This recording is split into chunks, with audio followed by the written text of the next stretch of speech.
This is Lisa from Mobile Tech Review, and today we're going to look at a more affordable, kind of more mainstream laptop. This is the Lenovo Flex 2 15. Lenovo likes putting those two numbers together just so you can have fun remembering all that. There's also a Flex 2 14 for those of you who like things a little bit smaller, but this is the 15 and not the 15D, which had an AMD CPU inside. Second generation here, great improvements in the display.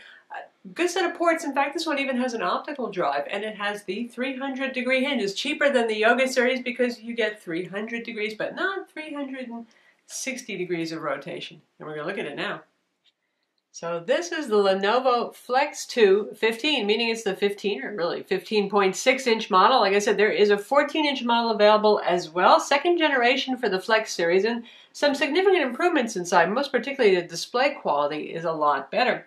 Now, the Flex series is less expensive than the Yoga series, and it goes, 4/5 of the way, shall we say. It's a 300-degree hinge rather than a 360-degree hinge. What does that mean to you?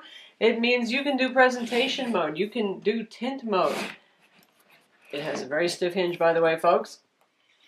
You can go all the way this far. So we got tint mode right here. What you don't get is tablet mode.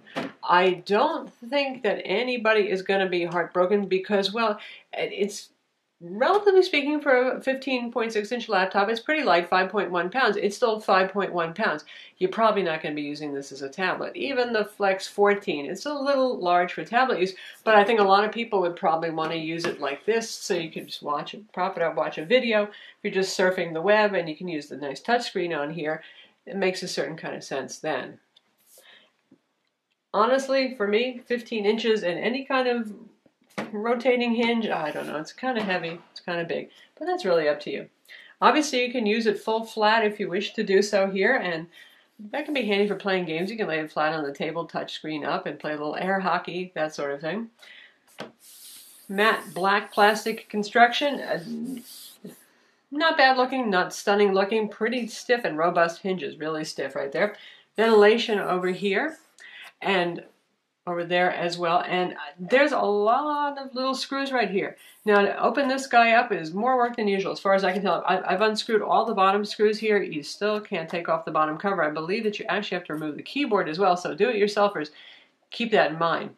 That said, it does have upgradable internals here. You've got 4th generation Intel Haswell U series CPUs, the same ones used on Ultrabooks. This happens to be the Core i5-4210U, 1.7 gigahertz, and of course it is turbo boost for faster.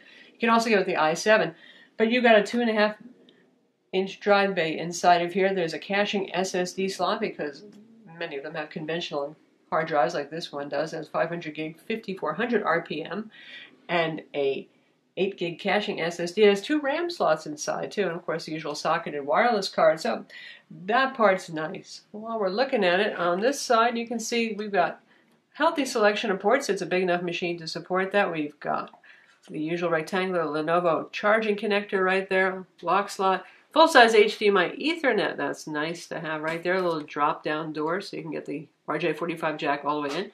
USB 3.0 port, and we have our combo audio jack as well. And on this side we have SD card slot, full-size card slot, 2 USB 2.0 ports. There's a little Novo button, as they call it, for their one-key recovery solution. Very hard to see. It's a little pokey hole. Use a paper clip on that. And here's our optical drive, which is a DVD burner. Nice to have that. It seems to be disappearing from a lot of laptops, and the power button is right there. So how much does this cost? Lenovo starts these off with lower end CPUs around $480 or so. This one that's pretty nicely configured with that Core i5, 6 gigs of RAM, a 500 gig hard drive with an 8 gig caching SSD, a full HD IPS touchscreen.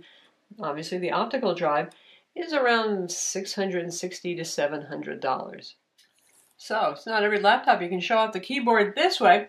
And something that's pretty neat here is you actually get a number pad. I know some of you really love that, but you'll get that on 17-inch laptops pretty much always, but 15-inch not so much. So for those of you who are fans of having the dedicated number pad on the side, you do get that here. Standard arrow keys also over here, and a roomy enough keyboard, even though we made room for this number pad over here. It's Lenovo's AccuType keyboard.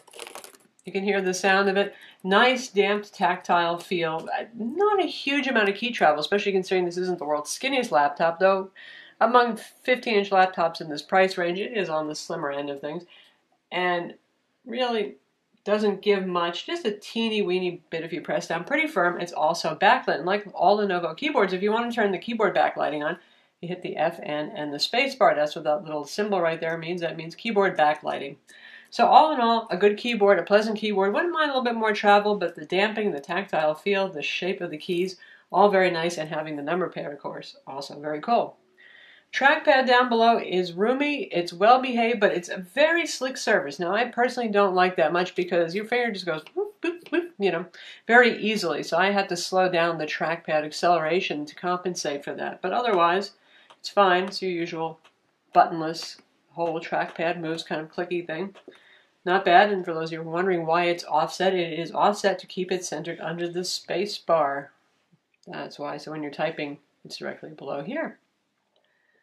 Kind of got a textured deck. I actually like that a little bit. It's got the striations on here, so it's not too slippery. It also doesn't really show fingerprints much, which is quite nice. And the hinge, from the top view, you can see is quite a robust creation. You might actually mistake this for a battery, removable battery. It's not. This is just part of the extremely rugged hinge design on here. We've got rubber bumper feet on this side as well, so keeps it from sliding off the table. Always a good thing to have it not do that. Of course, if you're using it in presentation mode, like so, the keys do face down. They are disabled whenever you take it out of laptop position, though, so if anything touches them, it's not going to matter. That's okay. So opening it up, finally we get to see the display here. Windows 8.1 64-bit, again, standard Intel Core Haswell CPUs inside. And it's a nice enough display. In terms of viewing angles, it's actually very good. It's an IPS display, glare display, glossy display. The touchscreens almost always are. And there is plenty of glare there. If you're in a really bright room like we are right now, you'll pick up plenty of glare. And the brightness is good enough for indoor use, but it's not super duper bright to combat, well, super bright room glare like we have right here if you're going to try to use it outdoors. That would be my only complaint. Otherwise, it's a perfectly nice display, a definite improvement over the last generation Flex machines. And this one happens to be full HD, 1920 by 1080.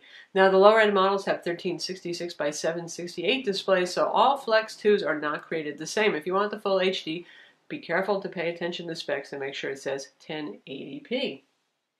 Lenovo puts a modest amount of bloatware on here. Some of it's actually for maintaining the computer, which is never a bad thing. And they bundle some things that are actually useful to some folks. Anyway, Evernote's right there. We have Zinio for digital magazines. Kindle's on here. Hightail, which is sort of like file sharing stuff.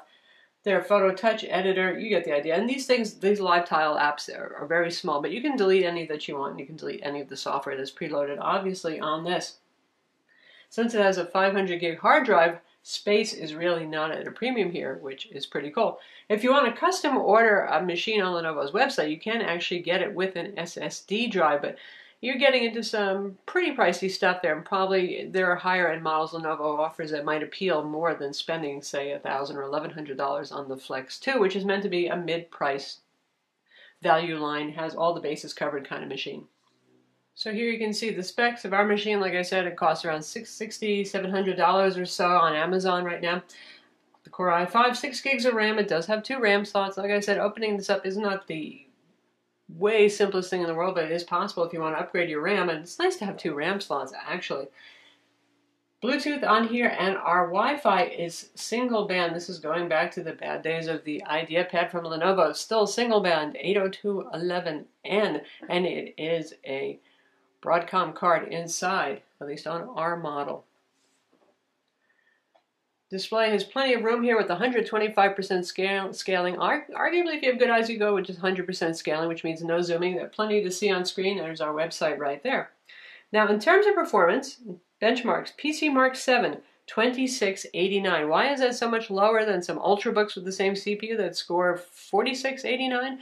Because it has a hard drive, and PC Mark gives a lot of extra bonus points to SSDs because they make the machine feel faster. Doesn't mean it computes things any faster, but programs do load faster if you have a full SSD drive. The caching drive in this case is, again, an 8 gig. Well, it helps certainly for boot times. Boot times are not bad on this.